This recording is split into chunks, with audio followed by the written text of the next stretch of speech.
लग्नानंतर होईलच प्रेम या मालिकेचा आजचा म्हणजेच 10 जानेवारीचा भाग तुम्ही ऐकत आहात प्रेक्षकांनो. आजचा भाग त्यांनी खूपच इमोशनल आणि छान दाखवलाय. येणाऱ्या भागांमध्ये तुम्हाला असं दिसणार आहे की आता ही जी रम्या आहे ना, तिने पार्थच्या आईला कन्व्हिन्स केलंय की तिचं पार्थवर किती प्रेम आहे, आणि त्या वसू आत्याने सुद्धा मानिनीताईंना कन्व्हिन्स केलंय की या पार्थचं लग्न रम्याशीच लावून द्या म्हणून, आणि त्या कन्व्हिन्स झाल्यात आणि त्या पार्थला समजून सांगतात की तू रम्याशीच लग्न कर, ती तुझ्यावर खूप प्रेम करते. आता पडली ना पंचाईत, काय होईल पुढे?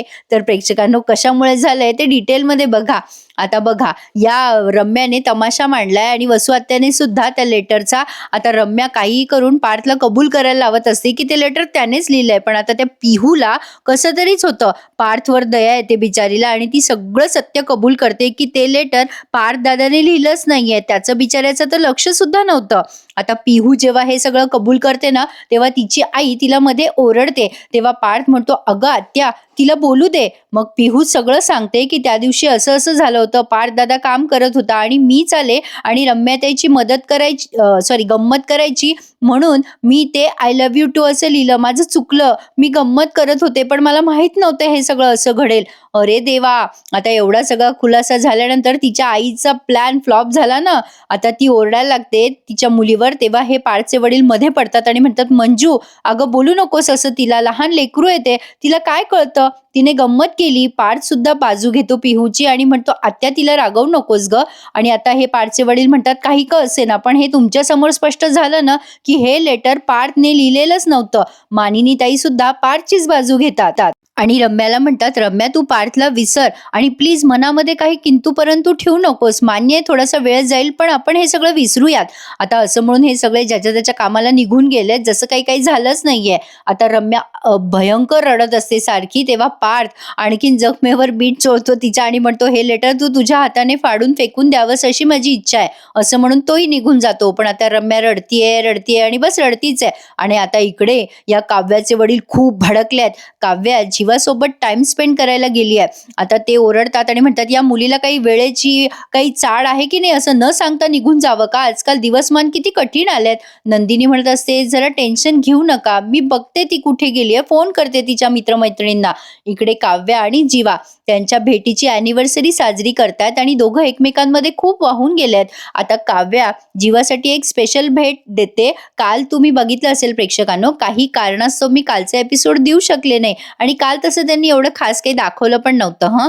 आता काव्याने ते आजकाल ते सिमेंटमध्ये हात घालून एकमेकांचे ठसे काढतात ना हाताचे, तसं काहीतरी काव्याने जीवाला भेटवस्तू दिली आहे. आणि काव्या जीवाला विचारते की तू काय आणलंयस माझ्यासाठी? तर जीवाने अख्खं रूम भरून गिफ्ट्स आणलेले असतात काव्याला.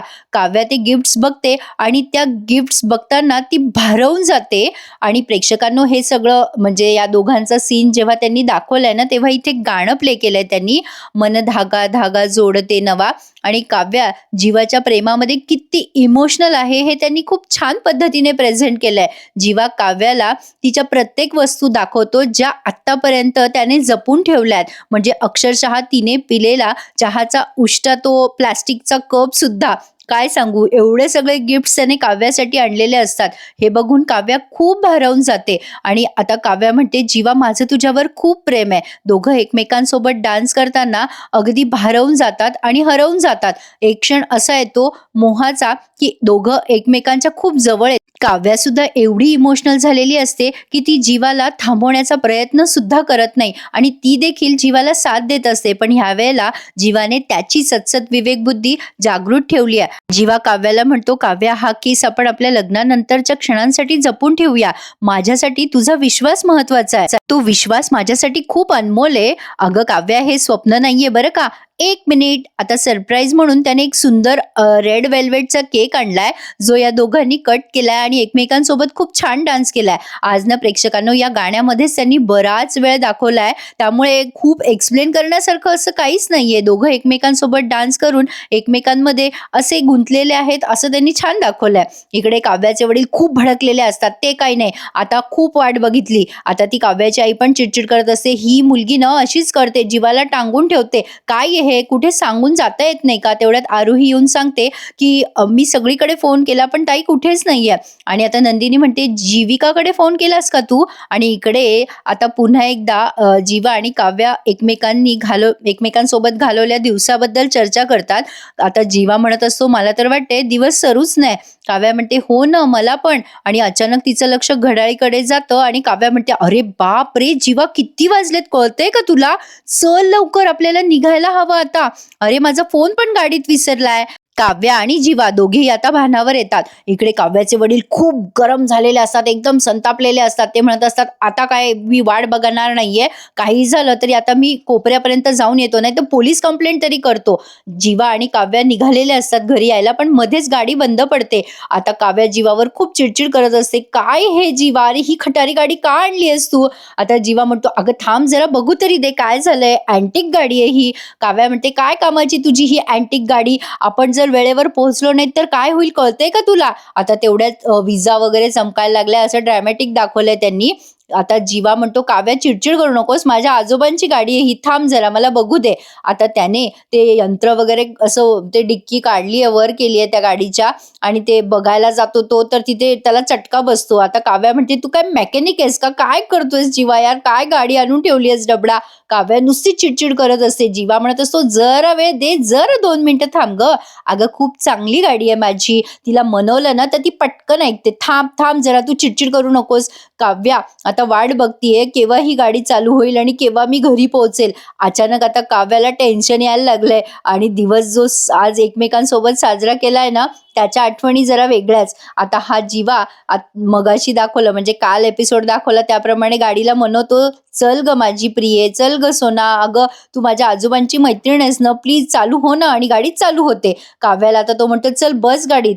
काव्या गाडीत बसते आणि जीवाला म्हणते, "तू ना मला अलीकडे सोड प्लीज, प्लीज माझं ऐक जरा." जीवा म्हणतो, "अगं पण रात्र किती झाली आहे?" काव्या म्हणते, "हो होऊ देत, पण तुला कोणी बघितलं ना तर प्रॉब्लेम होईल रे." आणि आता जीवा आणि काव्या निघालेत घरी यायला आणि तेवढ्यात या काव्याचे वडील पोलीस स्टेशनला जायला पण निघतात. ते खूप संतापलेले असतात बरं का काव्यावर. काव्याची ही काय पद्धत, अशा पद्धतीने घरातून गायब व्हावं का? कोणाला माहिती नाही कुठे चालली आहे, काय गेली आहे. आजकालच्या तरुण मुलींवरती अगदी साजेसा होईल असा प्रसंग आहे. आणि आता काव्या मॅडम हजर झाल्यात घरी. आता मात्र तिचे वडील खूप संतापतात आणि खूप बोलतात तिला आधी. तिची आई म्हणते, "काय हे काव्या, अगं कुठे गेली, कशाला गेली, तुला सांगता येत नव्हतं का, घरी सांगून जाता येत नव्हतं का?" तिचे वडील पण म्हणतात, "सीमा असते घरी उशिरा येण्याची, हे काय पद्धत आहे काव्या?" आता खूप चिडलेले असतात सगळेजण.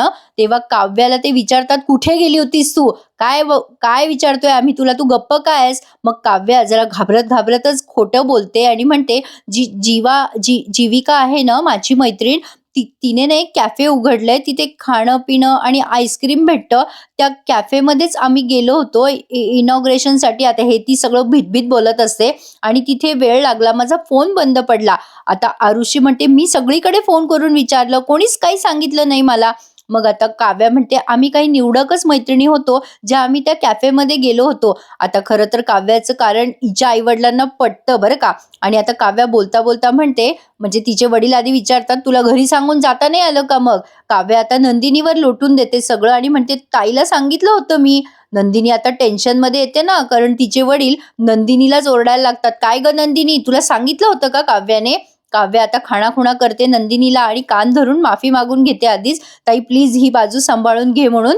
आता बघा प्रेक्षकांनो, ती नंदिनीची आई पण चिडते तिच्यावर, "काय हे नंदिनी, तू मोठी असून हे सगळं आम्हाला सांगितलं नाहीस?" तेव्हा नंदिनी म्हणते, "बाबा हो हो तिने सांगितलं, पण मला एक्झॅक्टली ती आज जाणार आहे हे माहिती नव्हतं बाबा, चुकलं माझं." म्हणजे आणि काव्या, तुला असं मला सकाळी सांगून नाही जाता आलं का, की मी आजच चालली आहे मैत्रिणीकडे, माझ्या पण लक्षात नाही राहिलं ना गं मग. आता नंदिनी ते सगळं सावरून म्हणते, "ते काही असो काव्या, तुझं चुकलंय, चल बाबांची माफी माग, एवढ्या उशिरा यावं का घरी?"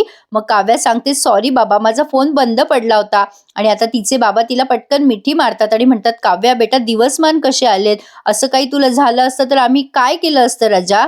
बेटा प्रश्न रागवण्याचा नाही ग. मुलीला असं उशीर झाला, तिचा ठाव ठिकाणा नसला की बापाचं काळीज काय म्हणतं ना तुला कळणार नाही ग.